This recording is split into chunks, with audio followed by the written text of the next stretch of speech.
déverse les choses. Mais qu'est-ce que tu fais de cette personne? Beaucoup. Quand on va se séparer là, beaucoup iront dilapider la grâce.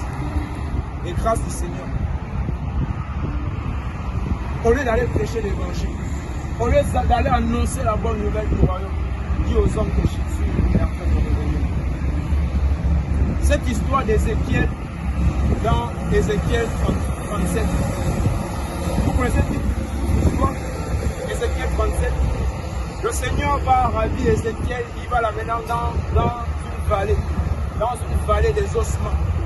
Dans une vallée où il y avait des eaux, complètement 500 litres. Et le Seigneur va poser la question à Ézéchiel, est-ce que tu crois que ces eaux peuvent revivre? Il va dire, Seigneur, c'est toi qui sais. Et le Seigneur va dire pour Ézéchiel, il va dire, prophétise sur ces eaux.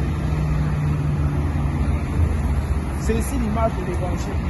Il y a des personnes là dans nos rues, vous les voyez, ils sont bien habillés. Vous les voyez, elles sont belles, beaux. Mais en eux, il n'y a pas de vie. Il n'y a pas de vie. Est-ce que le Seigneur t'a montré cette personne et t'a dit, regarde, cette belle fille, elle est belle, mais en elle, il n'y a pas de vie.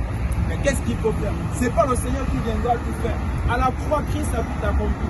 Il va dire, Père, tout est accompli. Et il va dire à ses disciples, par la suite, il va dire à ses enfants que vous et moi nous sommes, il va dire, allez à votre tour. Faites de ces peuples des disciples. Et comment ça se fait? C'est par l'évangile. Par l'évangile.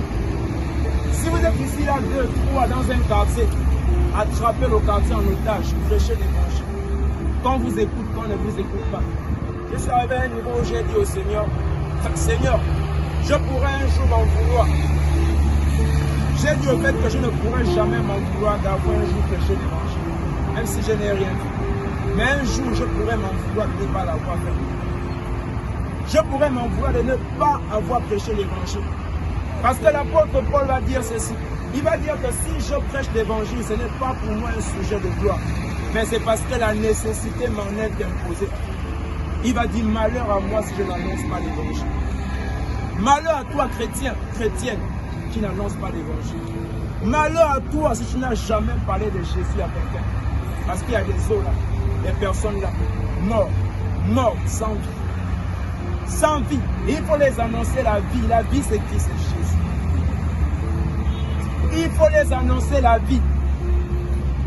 Aujourd'hui, tout ce qu'on trouve à faire, c'est inviter les gens dans nos bâtiments, chercher à remplir les églises, chercher à avoir la plus grande église, mais entre-temps, le royaume est vide. Entre-temps, le ciel est vide, la personne seule. Mais les églises sont pleines, les bâtiments sont remplis.